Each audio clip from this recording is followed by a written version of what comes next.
This is obstacles.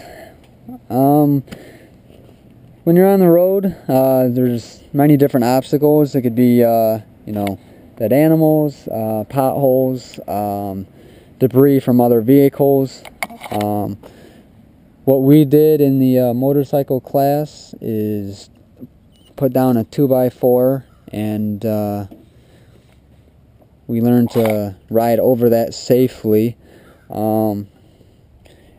If you have like a 2x4 in the road, something like that, first thing you want to do is look for nails. You don't want to go over it if there's nails sticking out. But if it looks like it's no nails in it and you got to go over, say, a 2x4, what you want to do is go around it if you can. If you have cars on or other stuff on either side of you and you can only go straight, you want to slow down as much as you can and as safely as you can. You don't want to brake too fast to avoid that and have someone behind you not paying attention and hit you. So slow down as much as you can. You want to approach it at a 90-degree angle.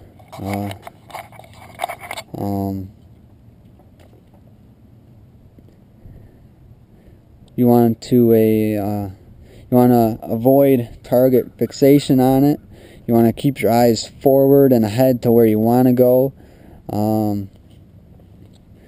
And once you slow down and come up to it, you want to keep your eyes forward to where you want to go. You're gonna rise slightly off the seat before you get to it, and you want to keep your knees bent against the tank. That will absorb any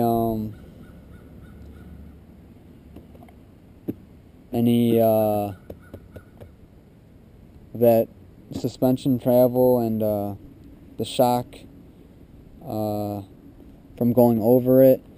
You want to squeeze both hand grips firmly.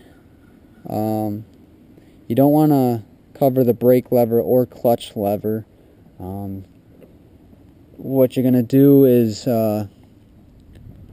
try and shift your weight to the rear. You don't want to jerk on the handlebars, but you're going to slightly roll on the throttle just before the front wheel makes contact with the obstacle, and that will slightly raise the front of the bike up, get pressure off the suspension, and get the weight towards the back of the bike. That way the front wheel can climb over the obstacle better. Once you make contact with the object, you want to roll off the throttle immediately so the rear wheel does not have power to it when it hits the object. Otherwise, if you have a lot of power going to it, it could cause it to possibly spin around back under the tire area, or fly back towards another rider, another car, someone else.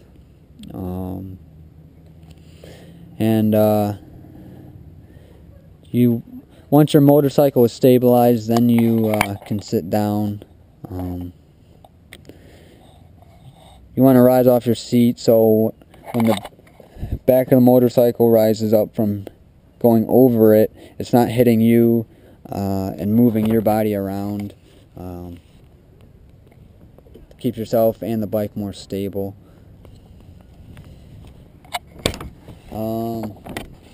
Let's see. Lane changes. I kind of already went over that, but if you have convex mirrors or those blind spot circle mirrors, most of the time the blind spot mirrors are convex. Sometimes the motorcycle mirrors are convex, and it distorts your view. Some objects might appear closer than they are.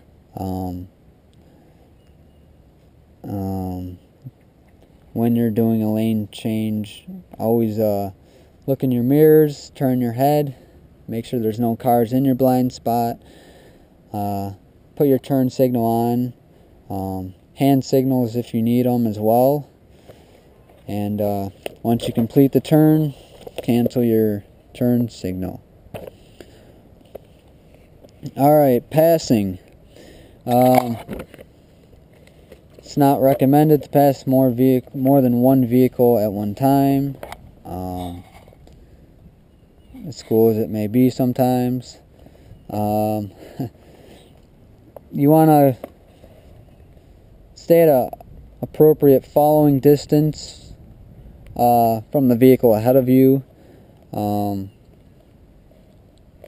You want to move to the left portion of your lane when there's a safe enough gap and distance, and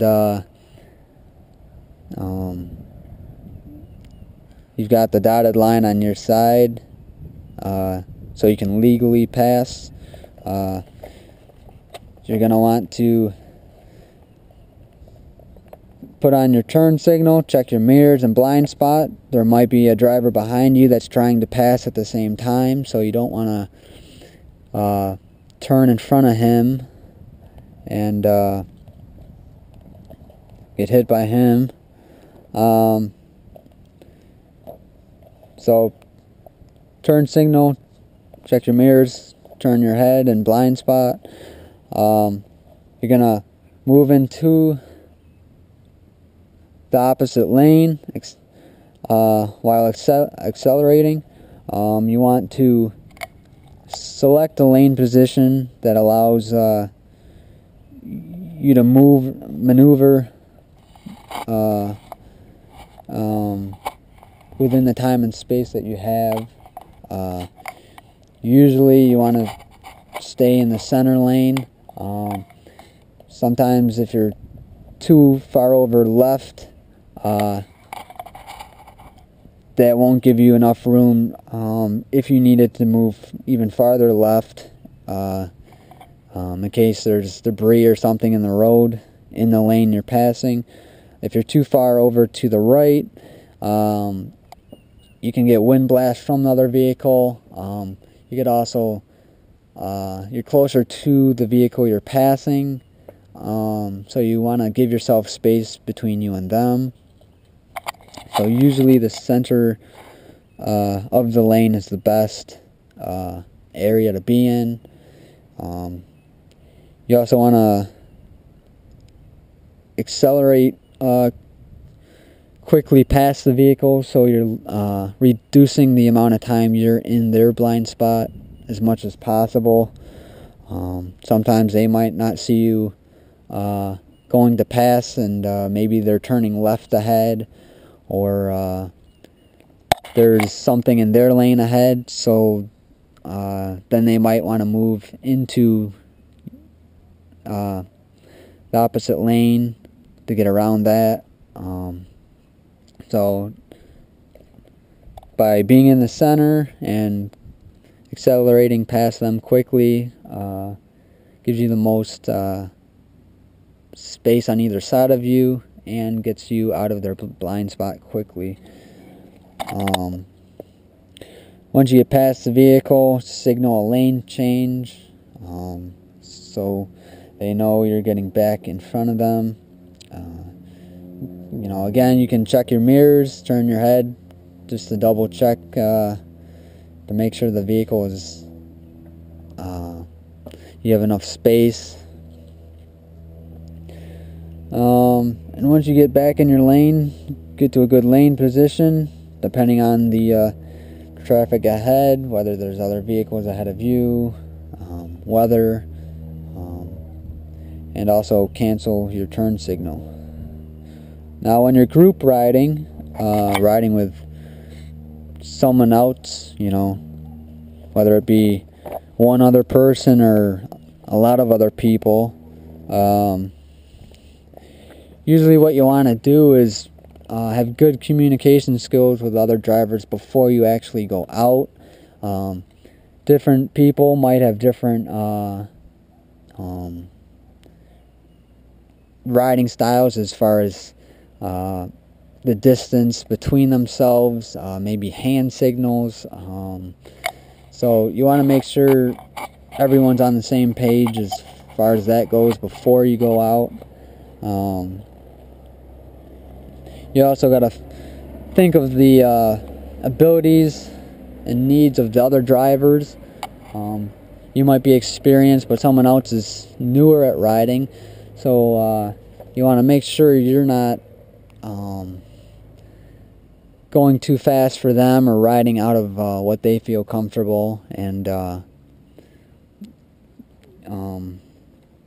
if you're a newer rider going with someone that's been doing this for a while, you know, let them know ahead of time what you feel comfortable with. You also want to try and keep everyone in the group together, so you don't have people way ahead and people way far behind. Make sure you know where you're going, so if someone does get lost or whatever, has to pull off, you know, they can either get back with the group or make a signal to let everyone else know what's going on. You want to use a staggered formation unless there's a need for single file riding. Staggered, you'll have a vehicle or a bike in the left portion of the lane, and then the next vehicle will be on the right side of the lane, and then it'll go back to left and right. If you're going on a on or off ramp, usually, or a curve, usually you want to do single file. That way it gives you the most visibility going into the turn. It allows the riders to stay on the outside of their lane while going into the turn. Gives them the most visibility, straightest line, ability to keep their bike upright the most. You want to check the riders ahead or behind to maintain space and safety cushion.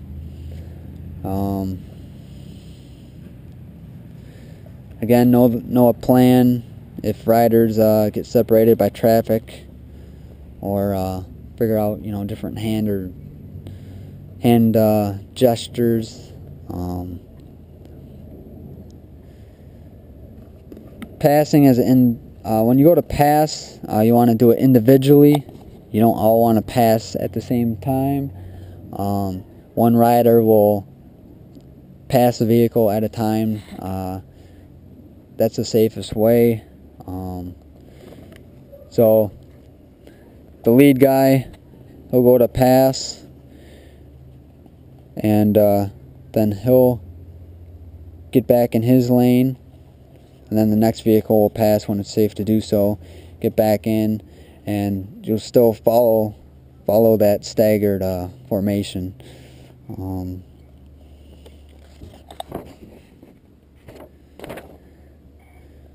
Now that's all the time for that video. Again, there's a lot in this book, so I'll still have probably 3-4 more videos, maybe more. There's a lot in the book to cover. Again, I'm not going over all of it. I'm trying to summarize it, and also give you some input as well from my experience riding. I've only been out a year, but again, for anyone that hasn't been out on a motorcycle before and this is your first time learning, you know, this stuff is helpful. That's in the book. You always want to use just common sense. Just stay as safe as possible. And if you have the money and time to do the course, you know, go ahead and do that. You'll be happy you did.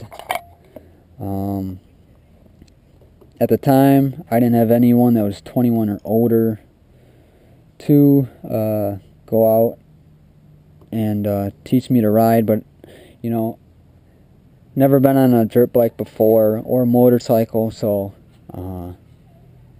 you know, I wanted to do the course, and you learn a lot from it, and it's fun, so check that out, and I will see you in the next video.